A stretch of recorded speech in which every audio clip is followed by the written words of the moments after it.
ओम गुरुर्ब्रह्मा गुरुर्विष्णु गुरुर्देवो महेश्वरः गुरु साक्षात् परम ब्रह्म तस्मै श्री गुरवे नमः। मूकं करोति वाचालं पंगुं लंघयते गिरिं यत्कृपातमहं वन्दे परमानन्दमाधवम्।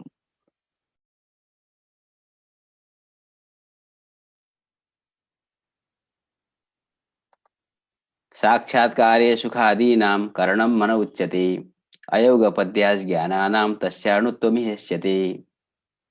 तस्याणुत्वम इहोच्यते, ऐसा भी पाठ है। अणुत्वम यह इष्यते अथवा यह उच्यते, दोनों पाठें हमको मिलती है। तो ग्रंथकार अब मन का निरूपण करने जा रहे हैं। जिस प्रकार से ग्रंथकार ने, मुक्तावलीकार ने पदार्थों का उद्देश्य किया था। सबसे पहले उद्देश्य प्रकरण था, द्रव्य गुण कर्म सामान्य विशेष समवाय अभाव। सात पदार्थों का उन्होंने उद्देश्य किया। नामना पदार्थ संकीर्तनम उद्देश्य, सात पदार्थों का नाम बताया। उसके अनंतर साधन वैधर्म प्रकरण का निरूपण किया।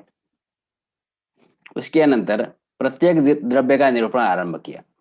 तो पृथ्वी का निरूपण, पुनः जल, तेज, वायु, आकाश, काल, दिक्, आत्मा। आत्मा के निरूपण के क्रम में प्रसंगात बुद्धि प्रपंच का निरूपण किया। उसी में चारों प्रमाणों का निरूपण हो गया। उसके अनंतर पुनः स्मरण का निरूपण किया। इस प्रकार से आत्मा का निरूपण यहाँ पर समाप्त हो गया। आत्मा के निरूपण करने के बाद अब मन का निरूपण करने जा रहे हैं। साक्षात्कारे सुखादीनां करणं मनो उच्यते। इदानीं क्रम प्राप्त मनो निरूपयितुम आह साक्षात्कारे इति। तो क्रम प्राप्त कहने से यहाँ पर सामान्यतः अवसर संगति लब्ध होता है। यथोद्देशम निर्देशम, उद्देश्य में जो क्रम बताया गया है उसी क्रम से यदि पदार्थ का प्रतिपादन होता है तो वहां पर अवसर संगति होती है। इसकी चर्चा हम पहले भी कर चुके हैं। साक्षात्कारे सुखादीनां करणं मन उच्यते। सुखादीनां साक्षात्कारे, सुखादि का जो प्रत्यक्ष है, साक्षात्कार अर्थात प्रत्यक्ष, तो सुखादि का जो साक्षात्कार है उसके प्रति जो मन है वो कारण है। हम लोग जानते हैं प्रत्यक्ष के प्रति इंद्रिय कारण होता है। षड्विध प्रत्यक्ष होते हैं, रासन घ्राण मानस आदि। तो 6 प्रकार के जो प्रत्यक्ष हैं, 5 बाह्य प्रत्यक्ष कहे जाते हैं और एक मानस प्रत्यक्ष कहा जाता है। तो ये जो षड्विध प्रत्यक्ष हैं, उन षड्विध प्रत्यक्ष के प्रति इंद्रिय कारण होता है। तो बाह्य प्रत्यक्ष में, चाक्षुष प्रत्यक्ष में चक्षु की कारणता है, इसकी चर्चा हम पहले कर चुके हैं। अब यहाँ मन का विशेषता निरूपण किया जा रहा है, अतः मानस प्रत्यक्ष की बात करेंगे। तो मन के द्वारा आत्मा में रहने वाले सुख दुखादि का प्रत्यक्ष होता है। मनोग्राह्यम सुखम दुखम इच्छा द्वेषो मति कृति। ये ग्रंथकार पहले ही बता चुके हैं कि मन के द्वारा आत्मा में रहने वाले कौन कौन से गुण ग्राह्य होते हैं। क्योंकि आत्मा में कुछ ऐसे भी गुण हैं जो अतीन्द्रिय होते हैं, योग्य गुण और अयोग्य गुण। जैसे धर्म, अदृष्ट एक अयोग्य गुण है, उसका प्रत्यक्ष इंद्रिय के द्वारा नहीं किया जा सकता। भावना के जो संस्कार है वो भी अतीन्द्रिय गुण है। गुरुत्वादृष्ट भावना अतीन्द्रिया। गुरुत्व, अदृष्ट और भावना ये अतीन्द्रिय गुण होते हैं।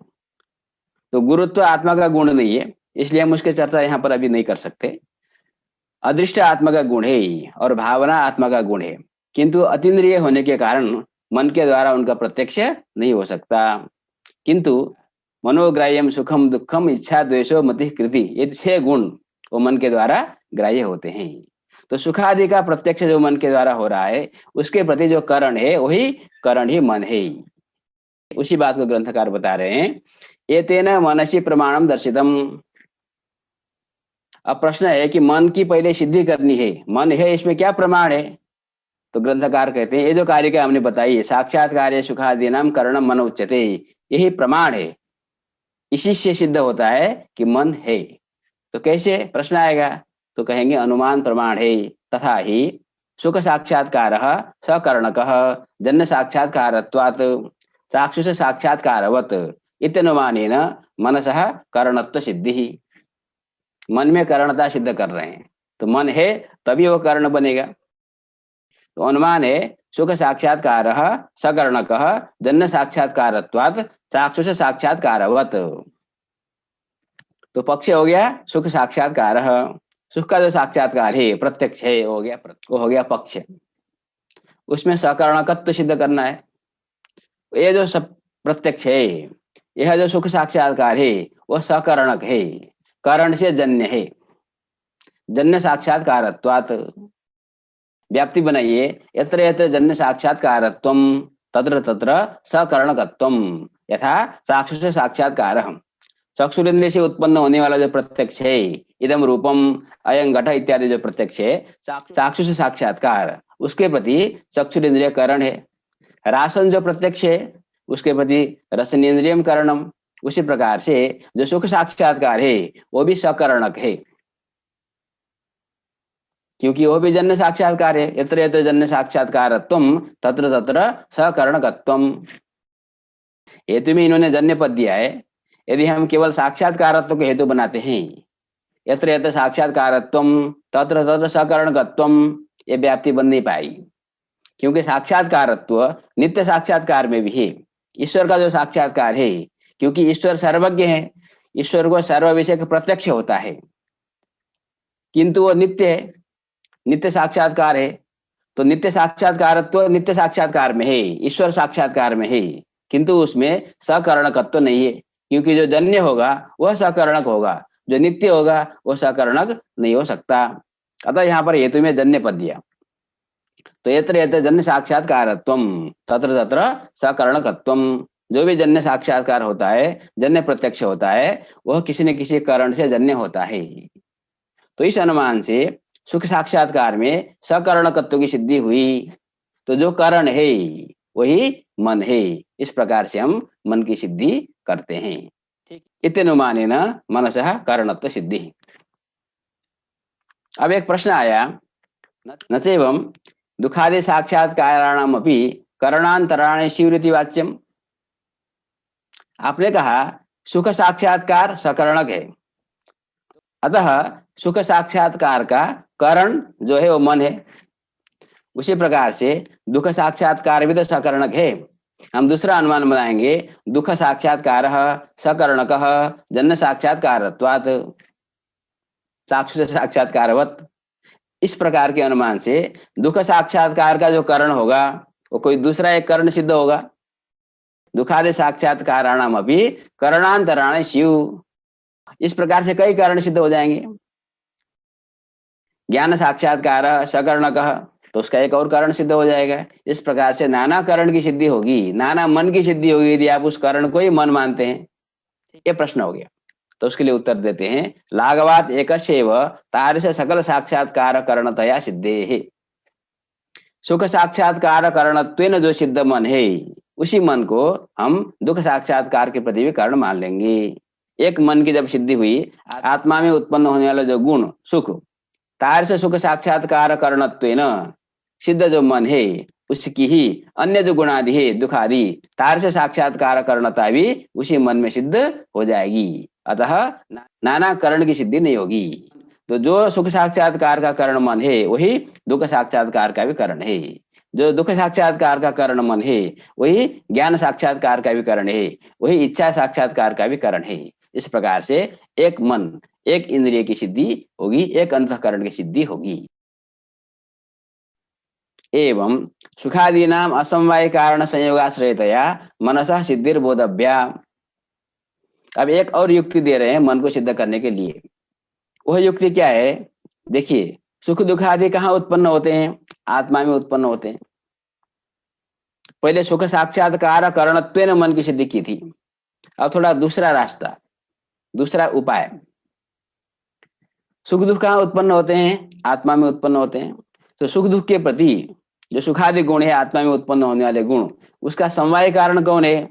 उसका समवाय कारण है आत्मा। आत्मा में जो सुख दुख आदि उत्पन्न होंगे वो समवाय कारण होंगे। उसका असमवाय कारण कौन होगा? तो असमवाय कारण सामान्यतः संयोग होता है। तो आत्मा में उत्पन्न होने वाला जो सुख दुख है, सुखादि गुण है, उनका जो समवाय कारण आत्मा है, उसका असमवाय कारण कौन है? आत्मा का मन के साथ संयोग। तो आत्मा क्या? आत्मा तो सिद्ध है। तो आत्मा का जिसके साथ संयोग होने से सुखादि की उत्पत्ति हो रही, वह जो द्रव्यांतर है वही मन है। आत्मा और मन का संयोग होने से सुख दुख आदि की उत्पत्ति होती है। इस प्रकार से भी सुख आदि का जो असमवाय कारण, सुख का समवाय कारण कौन हुआ? आत्मा हुआ। असमवाय कारण कौन हुआ? आत्मा और मन का संयोग। क्योंकि समवाय कारण में प्रत्यासन्न जो कारण होता है वो असमवाय कारण होता है। ठीक है, जैसे घट का समवाय कारण कपाल है और कपाल का जो संयोग है, कपाल का जो संयोग वो घट के प्रति असमवाय कारण होता है। उसी प्रकार से सुख दुख का समवाय कारण आत्मा है और असमवाय कारण आत्मा और मन का संयोग है। यदि हम मन को स्वीकार नहीं करेंगे तो आत्म मन संयोग को हम किस प्रकार से सुख आदि के प्रति असमवाय कारण मान सकते हैं? अतः सुख आदि का जो असमवाय कारण संयोग है उसका जो आश्रय, एक आश्रय आत्मा है वो सिद्ध है, दूसरा जो आश्रय है वो मन है। इस प्रकार से भी मन की सिद्धि होती है, आपको जानना चाहिए।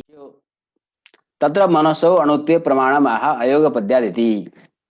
मन की सिद्धि तो हो गई, आपने जिस मन को सिद्ध किया उस मन का जो परिमाण क्या है, वो परम महत परिमाण है, उसका आकाशवत विभु है, अथवा उसमें परमाणुत्व परिमाण है, परमाणु के जैसा छोटा है, निरवयव है, अथवा मध्यम परिमाण है, घटपट आदि के तरह, त्रिणुक आदि के तरह सावयव है।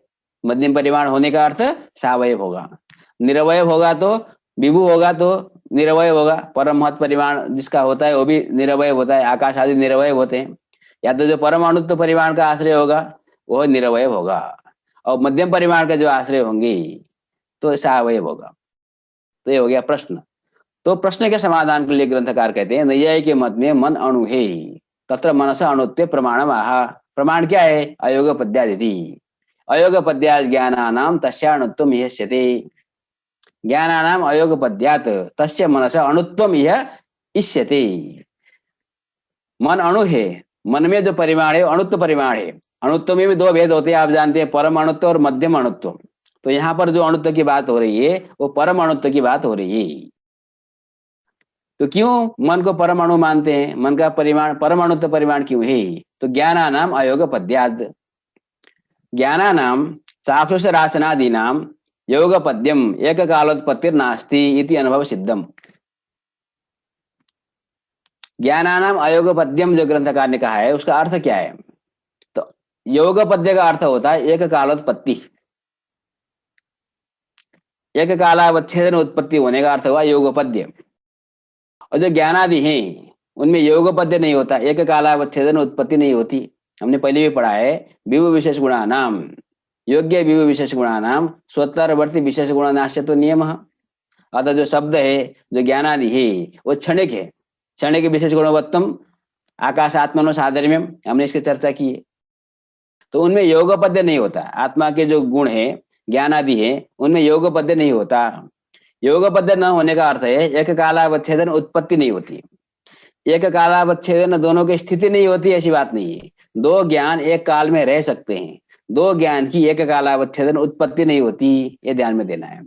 जैसे मान लीजिए जब आप अनुमिति करने जाते हैं तो अनुमिति का जो क्रम हमने बताया कि पर्वत में जाकर धूम को देखा तो पक्ष धर्मता ज्ञान हुआ प्रथम क्षण में मान लीजिए, द्वितीय क्षण में व्याप्ति का स्मरण हुआ और तृतीय क्षण में परामर्श होता है। तो जो परामर्श का क्षण है, जिस क्षण में परामर्श उत्पन्न हुआ उस क्षण में व्याप्ति का ज्ञान विद्यमान है कि नहीं है? व्याप्ति का स्मरणात्मक ज्ञान, क्योंकि जो ज्ञान उत्पन्न हुआ स्मरण व्याप्ति स्मरण वो 2 क्षण तक रहेगा। तो 2 क्षण तक रहने का अर्थ जिस समय में व्याप्ति स्मरण की उत्पत्ति हुई उस क्षण में भी व्याप्ति स्मरण है, उसका अग्रिम जो क्षण है जिस क्षण में परामर्श है उस क्षण में भी व्याप्ति स्मरण है। अथवा परामर्श के बाद अनुमिति उत्पन्न हो रही है तो जिस क्षण में अनुमिति की उत्पत्ति हो रही है उस क्षण में अनुमिति भी विद्यमान है और उसी क्षण में परामर्श भी विद्यमान है। तो एक क्षण में एक कालावच्छेदन 2 ज्ञान रह सकते हैं, दोनों की स्थिति हो सकती है, किंतु एक कालावच्छेदन 2 ज्ञान की उत्पत्ति नहीं होती है। यही अयोग पद्य का अर्थ है, ज्ञानानाम अयोग पद्यम वर्तते। इसी बात को ग्रंथकार बता रहे हैं ज्ञानानाम चाक्षुष रासनादि नाम, चाक्षुष रासनादि जो ज्ञान होते हैं जो प्रत्यक्ष होते हैं, कोई भी ज्ञान, केवल प्रत्यक्ष की बात नहीं करनी है, कोई भी ज्ञान उनमें योग पद्य नहीं होता। योग पद्य का अर्थ हुआ एक कालोत्पत्ति नास्ति इति अनुभव सिद्धम। ज्ञान क्रमशः उत्पन्न होते हैं, ज्ञान क्रमशः उत्पन्न होते हैं, क्रमिक उनकी उत्पत्ति होती है, एक कालावच्छेदन उत्पत्ति नहीं होती है। अब प्रश्न आया ऐसा क्यों होता है? तो उसके लिए ग्रंथकार कहते हैं तत्र ज्ञानेन्द्रियाणाम सत्त्वे विषय सन्निधाने यद संबंधात एकेन इंद्रियेण ज्ञानम उत्पद्यते यद संबंधात च परैर ज्ञानम नोत्पाद्यते तन मनसो विभुत्वे च असन्निधानम न संभवति इति न विभु मनः। तो ग्रंथकार कहते हैं कि देखिए, नाना इंद्रियों का विषय के साथ सन्निधान होने पर भी, जैसे मान लीजिए हम एक पुस्तकालय में बैठे हैं, तो पुस्तकालय में हम अपने आंखों से पुस्तक को देख रहे हैं, ठीक है, और हमने अपने हाथ में कुछ कलम ले रखा है, तो त्वगिंद्रिय के साथ कलम का संयोग है, तो त्वचा प्रत्यक्ष की सामग्री उपस्थित है। चक्षुरिंद्रिय और पुस्तक का सन्निकर्ष है, तो चाक्षुष प्रत्यक्ष की सामग्री उपस्थित है। हमने मान लीजिए मुंह में कुछ टॉफी वगैरह रख लिया है, तो राशन प्रत्यक्ष की सामग्री उपलब्ध है। कमरे में सुगंधित द्रव्य आदि रखे हैं, तो घ्राण प्रत्यक्ष की सामग्री उपलब्ध है। इस प्रकार से इंद्रिय का अनेक विषय के साथ सन्निकर्ष विद्यमान है। नानेन्द्रियाणाम सत्त्वे विषय सन्निधाने, नाना इंद्रियों का विषय के साथ सन्निधान होने पर भी एक क्षण में एक ही ज्ञान उत्पन्न हो रहा है, नाना ज्ञान की उत्पत्ति नहीं हो रही है। तो क्यों नहीं उत्पन्न हो रही है?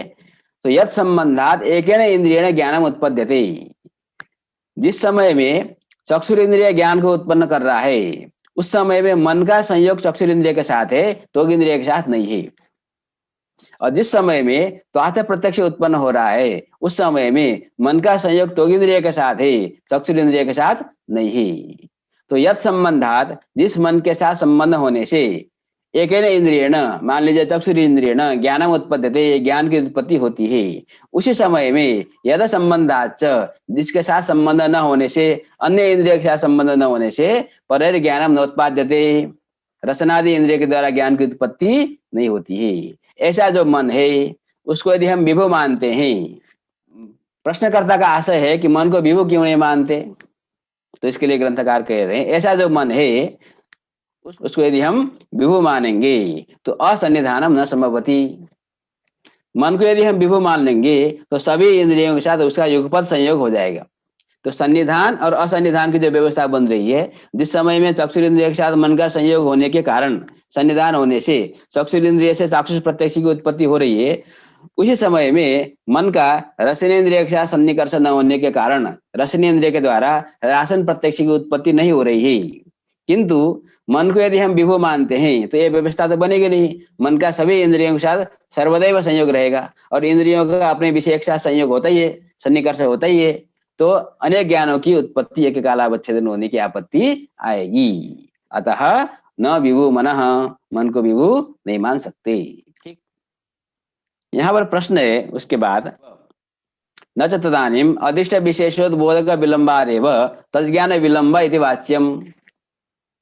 कोई कहता है कि देखिए, जिस समय में नाना इंद्रियों के साथ नाना विषयों का सन्निधान है, उस समय में भी एक कालावच्छेदेन एक ज्ञान की उत्पत्ति हो रही है, इसलिए मन को विभु नहीं मान सकते, क्योंकि सन्निधान और असन्निधान की व्यवस्था नहीं होगी, ये आपने कहा। हम कहते हैं, पूर्व पक्षी कह रहा है, मन को आप विभु मान लो। मन विभु होने पर भी सारा इंद्रियों के साथ मन का संयोग है, इंद्रियों का विषय के साथ सन्निकर्ष है, तब तो फिर सारा प्रत्यक्ष एक कालावच्छेदन चाक्षुष रासन घ्राण आदि प्रत्यक्ष होना चाहिए। तो कहेंगे नहीं, अदृष्ट भी तो कारण होता है प्रत्यक्ष के प्रति। जिस प्रकार इंद्रिय कारण होता है, उसी प्रकार अदृष्ट भी कारण होता है। अदृष्ट जो साधारण कारण है, कार्य सामान्य के प्रति कारण होता है। तो वहां पर जिस समय चाक्षुष प्रत्यक्ष की उत्पत्ति का अदृष्ट विद्यमान होने के कारण चाक्षुष प्रत्यक्ष उत्पन्न हुआ, सामग्री के रहने पर भी राशन प्रत्यक्ष उत्पन्न नहीं हुआ। इस प्रकार से अदृष्ट के द्वारा हम बीच में व्यवधान बना सकते हैं। तो इसलिए क्रमशः ज्ञान उत्पन्न हो रहा है, क्योंकि अदृष्ट का उसी प्रकार की व्यवस्था है। अदृष्ट में विलंब होने से राशन प्रत्यक्ष की सामग्री होने पर भी राशन प्रत्यक्ष उत्पन्न नहीं हुआ, अदृष्ट विद्यमान होने के कारण चाक्षुष प्रत्यक्ष उत्पन्न हुआ। इस प्रकार की हम व्यवस्था बना सकते हैं। तदानीम अदृष्ट विशेष उद्बोधक विलंबादेव, अदृष्ट विशेष रूप जो उद्बोधक है उसके विलंब होने के कारण चाक्षुष प्रत्यक्ष काल में रासनादि प्रत्यक्ष की उत्पत्ति नहीं होगी, ज्ञान में विलंब होगा। इस प्रकार से व्यवस्था हम बनाएंगे तो मन को विभु मान सकते हैं। यह प्रश्नकर्ता का आशय हुआ। ठीक, तो ग्रंथकार कहते हैं तथा सती चक्षुरादि नाम अभी अकल्पना पत्ते है। फिर आप चक्षु इंद्रिय को भी क्यों स्वीकार करते हैं? चाक्षुष प्रत्यक्ष के लिए हमको चक्षु इंद्रिय की कारणता मानने की कोई आवश्यकता नहीं है। अदृष्ट के द्वारा ही चाक्षुष प्रत्यक्ष की उत्पत्ति हो जाएगी, अदृष्ट के द्वारा ही राशन प्रत्यक्ष की उत्पत्ति होगी। ठीक है, कोई व्यक्ति अंधा है, नहीं देख सकता है, तो हम कहेंगे अदृष्ट के न रहने के कारण उसको चाक्षुष प्रत्यक्ष नहीं हो रहा है। और जो देख रहा है उसके लिए हम कहेंगे अदृष्ट के कारण उसको चाक्षुष प्रत्यक्ष की उत्पत्ति हो रही है, तो चक्षु की कारणता मानने की भी कोई आवश्यकता नहीं है। इस प्रकार से आप अदृष्ट को बीच में लाएंगे तो अदिष्ट साक्षात कार्य को उत्पन्न नहीं कराता है। अदिष्ट होने का अर्थ क्या हुआ? अदिष्ट के कारण सामग्री का व्यवस्था, सामग्री उपस्थित हो जाते हैं, और जब सामग्री उपस्थित हो गए तो कार्य की उत्पत्ति हो गई। यदि अदिष्ट नहीं होगा तो सामग्री नहीं होगा। हम ऐसा नहीं कह सकते कि सारे सामग्री के रहने पर भी अदिष्ट के न होने से कार्य उत्पन्न नहीं हुआ। यदि अदिष्ट नहीं होगा तो सामग्री में ही किसी न किसी चीज का अभाव रहेगा।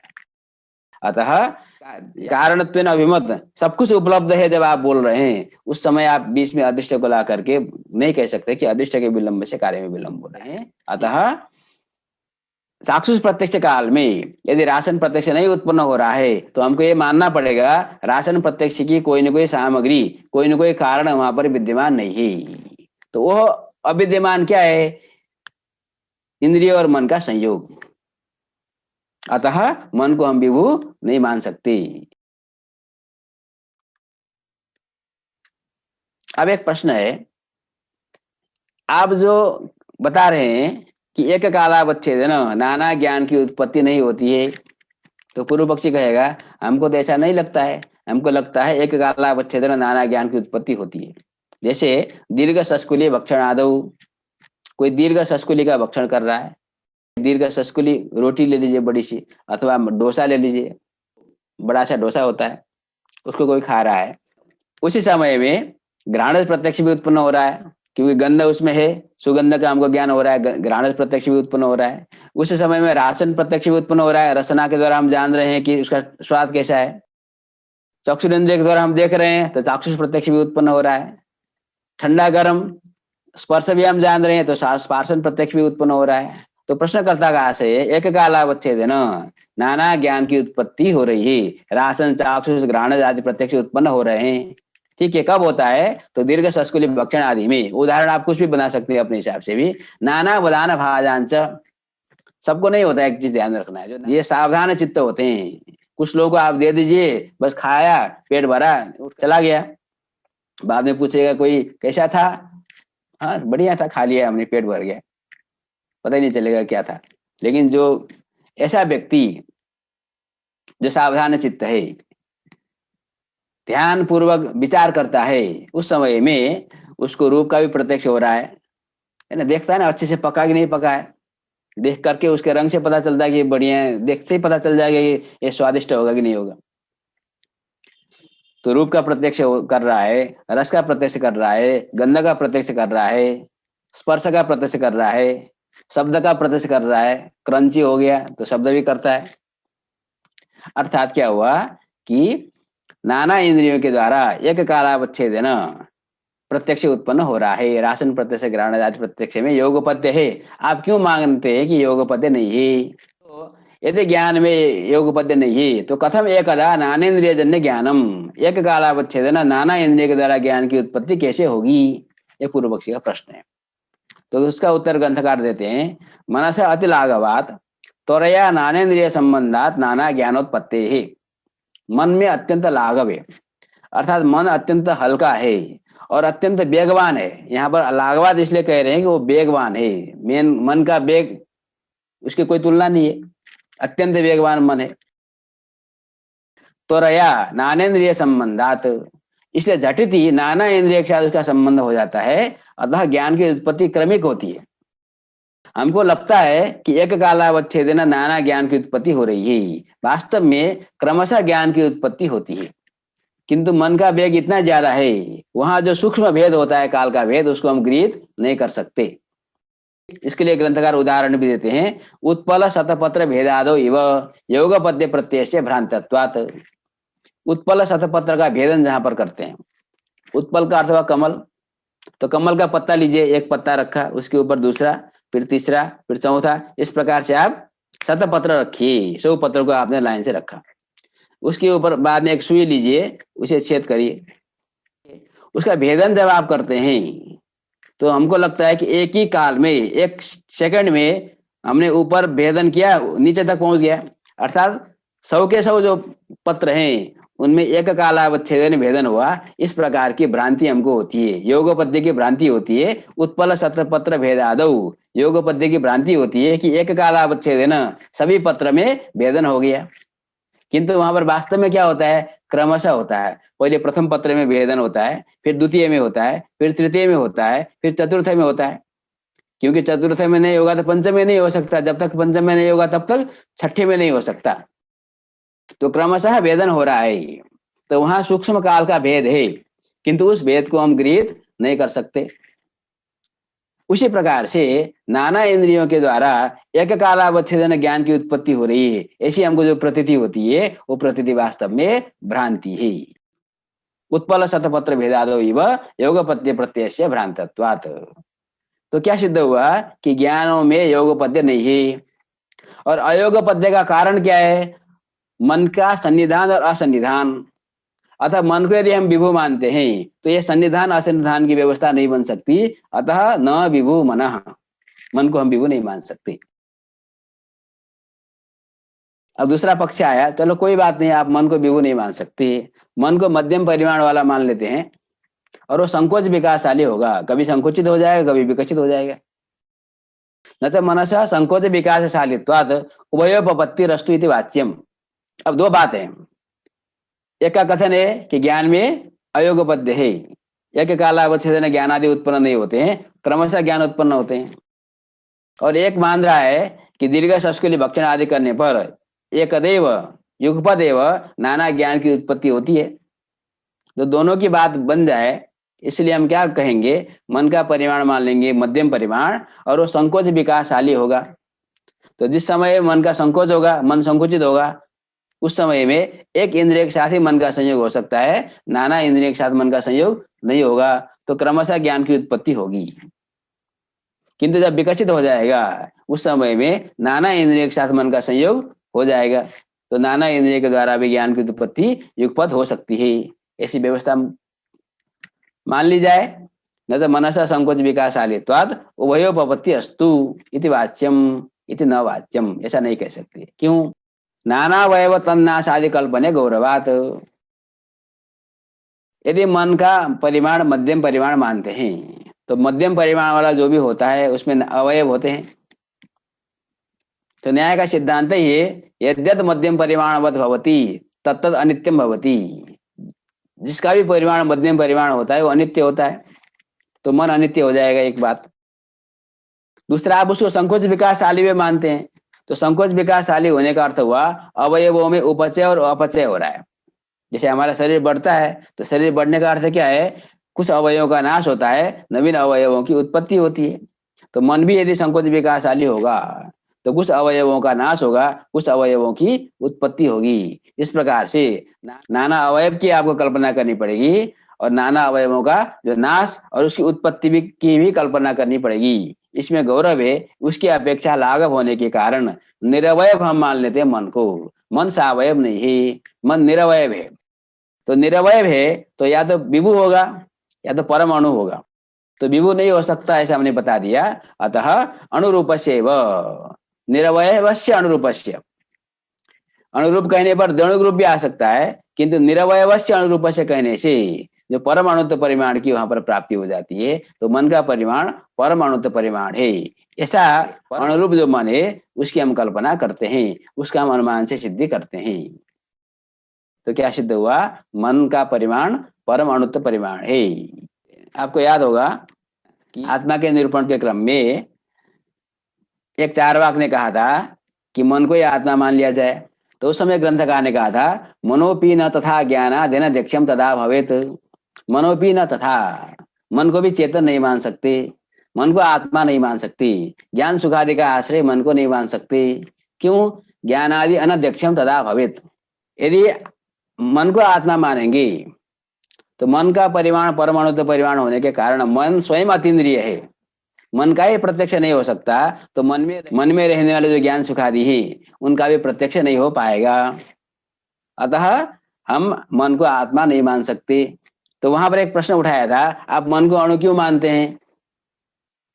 तो ग्रंथकार ने कहा था, यथाच मनसा अणुत्वम तथा अग्रे बक्ष्यते। मन अणु क्यों है वो आगे हम बताएंगे। तो आगे यहाँ पर उन्होंने बता दिया, अयोगपद्या ज्ञानानाम तस्याणुत्वम यस्यते। ज्ञान में अयोगपद्य होने के कारण हम मन को अणु मानते हैं। ठीक है, तो इस प्रकार से मन का निरूपण यहाँ पर समाप्त हो जाता है। धन्यवाद। आज के पाठ को हम विश्राम रखते हैं। आपको बहुत बहुत धन्यवाद। जय श्री कृष्ण।